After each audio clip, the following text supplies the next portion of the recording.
Assalamualaikum dan salam sejahtera. Welcome back gang, welcome back to my channel. Alright gang, seperti biasa setiap hari Khamis malam Jumaat aku akan berkongsikan kisah seram.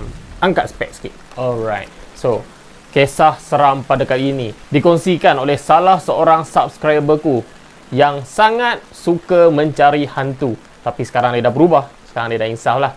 So sejak daripada kejadian inilah dia berhenti daripada mencari hantu. Tanpa membuang masa lagi, jom kita kisah seram malam Jumaat. Kisah seram malam Jumaat.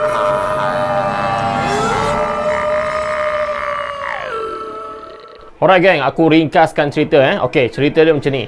Pada mulanya, diorang ni ada 5 orang. So 5 orang ni nak pergi ke satu rumah usang, iaitu rumah puaka atau lebih dikenali dengan rumah saka ... Okey, aku tak nak sebut lah, sebab kalau aku sebut mungkin rumah ni sangat-sangat famous dan aku tak bagi tahu tempat tu kat mana. Sebab kalau aku bagi tahu, aku rasa mungkin ramai orang yang tahu. Tapi disebabkan aku nak jaga dia punya nama, so kita tak bagi tahulah kat mana tempat tu. Okey, cerita dia macam ni. Pada malam kejadian tu, diorang ni rancang 5 orang ni untuk pergi ke rumah tu. Rumah puaka tu lah, rumah saka tu. So diorang ni 5 orang ni rancang untuk pergi ke sana untuk buat recording lah, untuk buat eksplorasi. So diorang nak explore, diorang ni paranormal team lah. So diorang ni pergi. So pada satu malam tu diorang pergi, diorang ni pun berani juga sebenarnya. Diorang pergi waktu tu pukul 12.30 malam baru diorang gerak untuk pergi ke rumah puaka tu.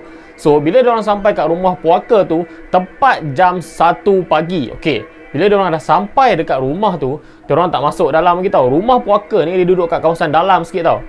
So diorang duduk kat tepi jalan ni, dekat luar. So diorang parking dekat luar kereta, diorang bincang dulu. Waktu tu dah dekat pukul 1 pagi tau. Bukan dah dekat, memang dah pukul 1 pagi dah. So diorang ni bincang dulu macam mana nak, diorang nak masuk, diorang nak set up kamera apa semua, lighting semua complete. So diorang ni paranormal team. Maaf lah, aku rasa aku tak boleh sebut kot nama team diorang ni. Okey, tak apalah, kita teruskan cerita. Diorang ni paranormal team. So diorang ni memang kaki redah lah. Mana tempat saja, mana tempat yang kata seram, memang diorang pergi. Tapi nak dijadikan cerita, tempat ni lah yang menyebabkan diorang 5 orang ni terus stop, tak buat dah paranormal team. Okey, apa yang terjadi? Cerita dia macam ni. Diorang masuk saja, melangkahkan kaki saja masuk ke rumah puaka tu. Dalam perjalanan, diorang berjalan daripada tepi jalan untuk masuk ke dalam kawasan perumahan tu, kawasan rumah besar, rumah usang tu. So diorang masuk, berjalan je. Apabila diorang sampai dekat betul-betul depan pintu pagar rumah tu, diorang dah dapat satu signal. Bila diorang sampai je dekat situ, masing-masing ni merasakan ada sesuatu yang sedang memerhatikan mereka. Dan apa yang lagi menyeramkan, bila diorang dah sampai betul-betul dekat pintu gerbang rumah tu, ada satu kelibat lembaga hitam yang sedang berdiri di salah satu tingkap rumah tersebut, yang sedang memerhati tepat ke arah mereka. Masa tu 5 orang ni perasan lembaga hitam tu. Lepas tu salah seorang daripada diorang ni dah macam give up tau. Salah seorang daripada diorang ni nak patah balik sebab dia dah rasa tak sedap hati. Dia cakap kat kawan-kawan dia semua, dia cakap dekat 4 orang lagi kawan dia tu, dia cakap, "Weh, jomlah kita balik. Aku rasa tak sedap hati lah." Okey, dia cakap macam tu. So yang lagi 4 orang ni tak puas hati lah sebab dia orang dah datang jauh, 1 jam perjalanan dia orang untuk sampai ke situ. So dia orang 4 orang ni bersepakat untuk masuk juga, tak kira apa pun jadi masuk. Sebab dia orang dah nampak lembaga hitam tu. Dia orang cakap ini petanda yang baik. So kita akan dapat rekod apa sahaja entiti yang ada dekat dalam rumah ni. So yang seorang ni tak nak masuk, tapi disebabkan 4 orang ni nak masuk, dia terpaksa ikut masuk juga. So geng, bila nak masuk dekat rumah tu, diorang dah nampak lembaga hitam tu. Okey, tak apa, diorang stay steady lagi. Walaupun masing-masing dah takut, masing-masing dah meremang bulu roma, tapi diorang stay nak masuk juga. Sebab selama diorang jadi paranormal team ni, diorang tak pernah nak dapat capture image syaitan, iblis. Diorang tak pernah nak dapat capture betul-betul. Diorang hanya dapat bayang-bayang atau sepintas lalu. Tapi kali ni bila diorang nak masuk je rumah tu, diorang dah nampak lembaga hitam tu bertenggek dekat salah satu tingkap rumah tu. So itu adalah petanda baik bagi diorang. So tanpa melengahkan masa, diorang ni terus masuk terjah ke dalam. Bila diorang masuk terjah ke dalam, bila diorang buka saja pintu rumah tu, dekat sebelah kiri, tepi bahagian rumah tu ada semak samun tau. Bila diorang pegang nak buka je pintu, dekat tepi semak samun tu, tiba-tiba ada bunyi macam benda jatuh tau. Macam benda yang sangat berat jatuh. Pum je jatuh. Aku pakai sound effect lah. Aku pakai sound effect mesti ada bunyi ni sikit. Okay, jom kita sambung. Okay, so bila benda tu jatuh, diorang semua ni, 5 orang ni terus terperanjat. Diorang terkejut sebab diorang waktu tu, korang bayangkan dalam keadaan sunyi sepi dengan bunyi cengkerik saja, dengan hujan renyai-renyai, lepas tu dengan guruh pula, boleh pula ada benda jatuh kat sebelah tu. Diorang tak pasti benda apa, tapi diorang dengar macam benda jatuh. Sama ada benda jatuh ke, benda tu mengamuk ke, aku pun tak tahu. So, bila diorang nak buka tu, diorang perasan ada benda jatuh, diorang tak buka pintu tau. Diorang ni nak dikatakan berani, memang sangat-sangat berani. Diorang pergi serbu dekat tempat yang diorang dengar benda jatuh tu. 5 orang ni berlari terus pergi ke sana. Bila terus pergi ke sana, diorang pusing cari. Diorang tak nampak apa-apa benda yang besar pun yang jatuh dekat situ. Kawasan tu macam lapang je. So inilah salah satu petanda yang tak baik tau. Okey, tak apa, dah settle dekat situ. Kebetulan diorang dah ada kat bahagian tepi rumah tu, diorang nampak ada satu pintu belakang rumah tu dah memang terbuka. So diorang ambil keputusan untuk masuk ikut pintu belakang. So diorang pun masuk 5 orang ni masuk lah dengan kamera, dengan lighting apa semua komplit. So salah seorang ni dah daripada mula tadi dah takut dah. So dia hanya mampu berdoa, dia hanya mampu berserah. Dia tak pegang kamera, dia tak pegang apa, dia cuma pegang baju kawan dia seorang ni. Dia ikut je belakang. So diorang masuk.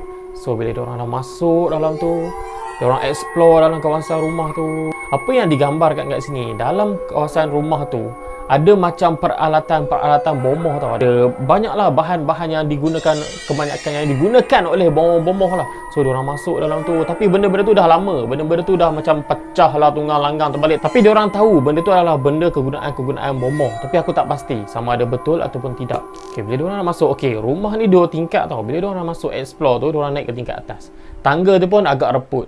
So diorang naik ke atas. Bila naik ke atas tu, salah seorang daripada kawan dia tu, yang tadi yang takut tu, tiba-tiba berdiri tercegat dekat bawah, tak ikut dia orang naik. So diorang ni dah pelik lah. Okay, diorang dah duduk kat atas ni, diorang nampak kawan dekat bawah ni. Okay, aku bagi nama kat dia Z lah. Z, nama samaran dia Z. So diorang kat atas ni, diorang tempik lah. Z, naik lah Z. Z, apa kau buat kat bawah tu? Cepatlah naik. Z ni langsung tak menyahut. Dia berdiri tercegat dekat bawah tu. Diorang ni dah rasa macam ada sesuatu yang tak kena dengan Z ni. So, empat orang ni turun balik bawah. Bila turun balik ke bawah, baru nak lebih kurang dalam 5 langkah nak pergi pegang Z tu, Z ni dia berlari keluar daripada rumah tu, geng. Bila dia lari keluar dari rumah tu, Z ni dia berlari, dia masuk dalam semak samun kat kawasan rumah tu, dia masuk dalam hutan tu.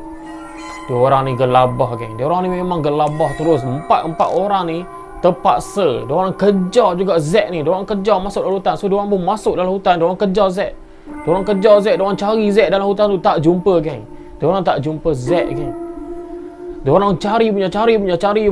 Tak juga jumpa, geng. Lepas tu salah seorang tu melaungkan azan. Banyak kali dia laungkan azan pun tak dapat jumpa juga. So diorang ni dah mula jadi macam, diorang dah stres, diorang dah rasa macam tak tahu nak buat apa. So Z ada kat dalam hutan tu. Diorang ni terpaksa keluar balik daripada hutan tu, keluar ke jalan besar untuk pergi ke kereta diorang. So diorang call salah seorang kawan diorang ni yang pandai berubat dan pandai dalam selok belok makhluk halus. So diorang call kawan dia ni. Okay, bila diorang dah call, lebih kurang dalam setengah jam kawan dia sampai. Okay, kawan dia sampai ni, kawan dia yang pandai berubat ni, kawan dia sampai kat situ, kawan dia dah tahu dah apa yang terjadi. So kawan dia cakap, okay, jom kita masuk, kita cari Z. So diorang ni pun masuk lah, 5 orang ni masuk untuk cari Z tadi yang lari tu. So kawan dia masuk, okay. Lepas tu kawan dia tanya, dekat mana last korang nampak Z? Diorang cakap, last diorang nampak dekat dalam rumah tu. Z ada kat bawah, kita orang nak naik atas, tapi Z tak nak ikut. Lepas tu masa kita orang nak ambil dia, kita nak pergi dekat dia, dia lari. Itu last. Masa dia lari keluar tu, kita orang tak tahu dia pergi mana, tapi yang kita orang nampak dia masuk dalam hutan. Okay, so kawan dia yang pandai berubat ni terus pergi kat tempat yang mana dia masuk mula-mula tu. So dia berdiri dekat situ, dia berdiri dekat tempat yang first Z tu masuk. Dia berdiri kat situ, dia tengok ke dalam arah hutan tu, dia baca, dia mulakan ritual dia lah. Dia mulakan bacaan surah-surah ayat-ayat Al-Quran. Dia baca sambil dia tangan dia panggil. Itu bagi gambaran aku lah, aku tak pastilah dia panggil ke apa kan. So bila dia baca, dia orang ni dengar suara Z. So dia orang dengar suara Z tengah minta tolong dekat dalam hutan tu. Lepas tu yang kawan dia ni cakap, nanti dulu. So dia baca lagi, dia scan dulu. Lepas tu dia cakap, yang korang dengar suara tadi tu bukan Z. Z tak ada kat dalam ni. So dia langkah setapak ke hadapan.